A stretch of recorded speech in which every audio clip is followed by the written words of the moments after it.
We are back, Pip and I, to review Criterion's latest release, Sword of Doom Classic. I had this on DVD and I sold it well before it was announced to be on Blu-ray, to be honest, because I was really anticipating a stunning Blu-ray release because it's such a beautiful film, in standard definition even. And it's definitely an improvement on Blu-ray, but it's not quite the stunning revelation I was hoping for. But we'll get more into that in a bit. Firstly, I'll tell you a little bit about this film. It was originally going to be the first of a trilogy. For one reason or another, the subsequent films were never made. It was based on a novel which had been made into a two-movie series in 1935, and two other films, Souls in the Moonlight in 1957 and Satan's Sword in 1960. But this is the stunning 1966 film which has become a cult hit, much bleaker than a lot of other samurai films, and the main character being a very dark, somewhat psychopathic character, which you didn't see much in the lead roles of samurai films from this period or before this period. And it was directed by Kiichi Okamoto. He worked out of the same studio as Akira Kurosawa, and you'll see a lot of Akira Kurosawa regulars in this film, including Toshiro Mifune in a supporting role.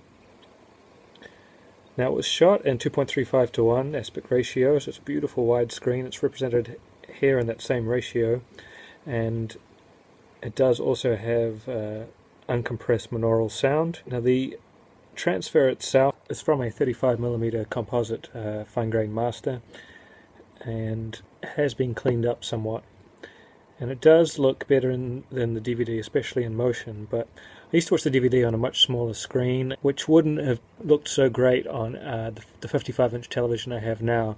This certainly supports larger televisions and motion and with its look. But to me, from watching the DVD on the small screen and then my next time watching it as the Blu-ray on the large screen, I didn't notice a huge uptick in image, but it certainly does look better. It is softer than I thought it would look in places, but that's still sharper than what it looked like on DVD.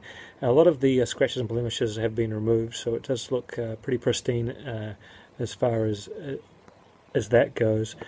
But there is times when the contrast looks like it's been boosted and the faces kind of white out a little bit. But these are just nitpicks on what is likely the best transfer we're going to see of Sword of Doom, unless we see something from Masters of Cinema or Arrow Video in the UK sometime down the track. But for now, I think you'd be pretty happy with this. The original DVD edition was bare bones, but this one does have some special features. It has a new audio commentary from film historian Stephen Prince. It's a solo commentary, and it does seem very rehearsed, and it's pretty non-stop with stories of production and a lot of stories about the philosophy of the film and what the film's trying to convey. Solo commentaries, are probably better to be rehearsed, but this one seems a little over-rehearsed, and he's talking pretty fast, so it's not the best commentary I've heard, but it certainly is quite interesting. I listened to it all the way, almost all the way through, and I will finish it. So there's plenty of gems in there to be found. There's also a trailer and an essay by critic Jeffrey O'Brien, which I will show you. It's on the inside of the booklet. I've seen better booklets from Criterion, but this is fine. Opens up like that. Some more information, credit information, as well as this essay. Then you have, there's the disc. There is a picture and behind the disc there of Toshiro Mifune. The film is one of my favourite samurai films. It loses points, of course, for having a rather abrupt ending that would have been served better if the sequels had been made, so it kind of stands as an anomaly by itself. But so effective in what it does, and the grim action scenes and the serious psychological dark scenes and the beauty of the shots and the epic use of the widescreen makes it quite a special movie.